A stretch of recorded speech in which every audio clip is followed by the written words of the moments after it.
Suling Emas, Jilid 2 bagian 12. Kembali nona itu menangis dan ia kini duduk di atas kursi, menutupi muka dengan kedua tangannya.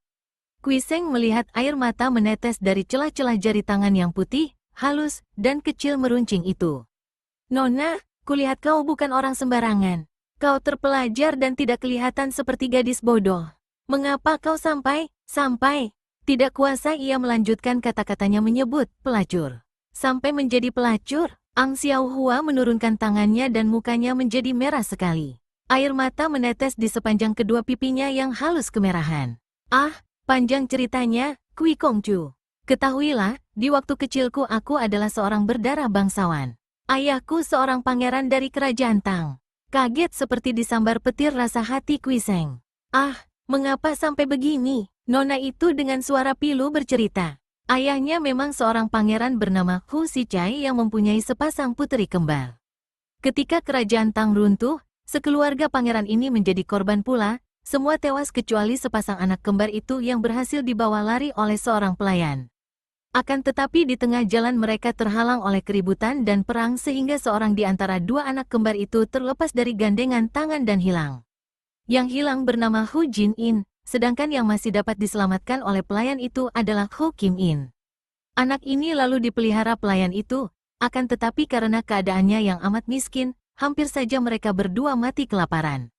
Akhirnya pelayan itu terjerat oleh cengkeraman seorang pemilik sarang pelacuran bernama Bibi Chang yang mau membantu mereka karena melihat betapa cantiknya anak perempuan bernama Hu Kim-in.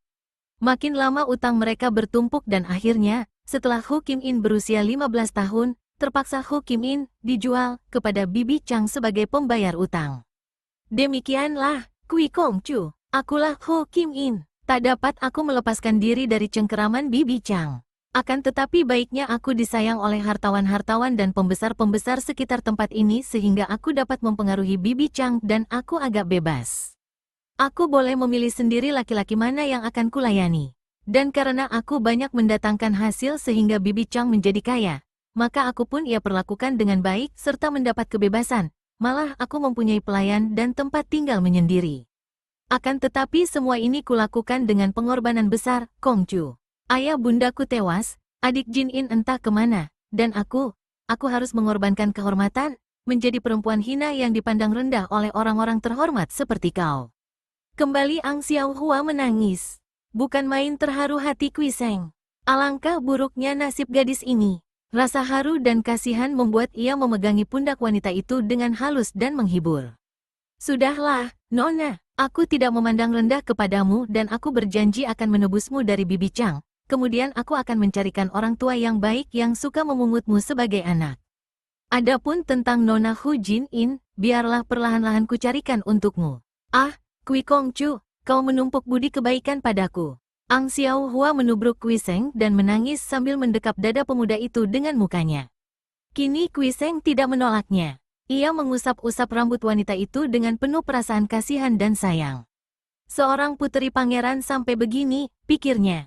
Karena ia yakin bahwa semua sikap nona ini bukan pura-pura, melainkan keluar dari setulusnya hati yang amat berutang budi kepadanya, maka ia pun tidak tega untuk menolak pernyataan kasih sayangnya. Apalagi memang ia amat tertarik oleh nona yang memiliki kecantikan yang jarang keduanya ini. Setelah reda menangis, tanpa melepaskan pelukannya, Ang Xiaohua berkata dengan suara mesra dan manja, aku tertarik sekali oleh bunyi sulingmu, Kui Koko, kuharap kau suka mengajarku. Hati Kuiseng berdebar. Sebutan Kongcu, tuan muda, kini berubah menjadi Koko, kakanda. Sulingku remuk oleh si Wesio Jahanam, jawabnya sambil tetap masih mengagumi rambut hitam halus panjang dan harum itu. Di sebelah barat telaga ada penjual suling yang baik, biarlah ku suruh pelayan membeli untukmu. Tak usah, biarlah ku beli sendiri besok. Memilih sebuah suling bukanlah sembarangan, harus dicoba dulu. Malam itu merupakan malam yang amat mesra bagi Kuiseng, akan tetapi juga malam yang menimbulkan kasihan di hatinya terhadap Ang Xiaohua. Rasa kasihan yang tentu dengan mudah akan menggelimpang menjadi rasa cinta kalau saja ia tidak teringat bahwa nona ini adalah seorang pelacur. Di lain pihak, sama sekali tidaklah aneh kalau Ang Xiaohua Hu Kim-in jatuh cinta kepada Kuiseng. Selama hidupnya baru sekarang ia bertemu dengan pemuda yang tidak memandangnya sebagai seorang pelacur yang hina. Biasanya laki-laki yang manapun juga hanya akan menganggap ia sebagai barang permainan, yang datang kepadanya dengan kandungan nafsu dan mengharapkan kesenangan dan hiburan daripadanya. Akan tetapi Kuiseng ini berbeda sekali. Pemuda tampan ini menolongnya tanpa pamrih, menganggapnya manusia terhormat, maka sekaligus hatinya jatuh dan tidak mengherankan kalau dia dengan rela menyerahkan jiwa raga kepada Kuiseng dan mengharapkan untuk dapat melayani pemuda itu selama hidupnya. Pada keesokan harinya, pagi-pagi sekali Kuiseng berpamit kepada Ang Xiaohua yang masih setengah tidur di atas pembaringan. Moi moi, aku pergi dulu hendak mencari suling yang baik. Dengan mata masih setengah terpejam, Ang Xiaohua mengembangkan kedua lengannya yang berkulit putih halus ke arah Kuiseng, lalu berkata dengan suara mesra dan penuh cinta kasih, "Kui Koko, jangan kau tinggalkan aku lagi." Kuiseng merasa terharu sekali.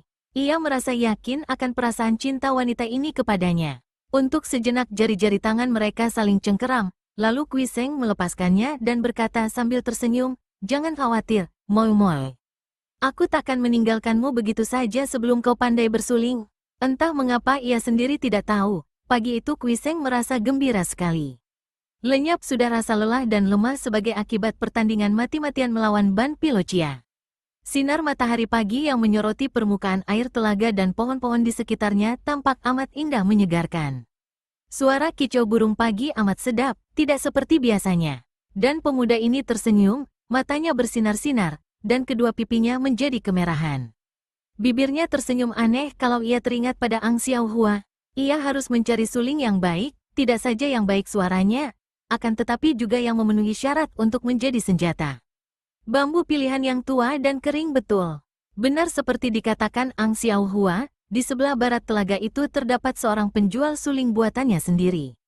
Akan tetapi Kuiseng kecewa melihat bahwa biarpun pembuatannya amat halus, namun bahannya terbuat daripada bambu biasa saja.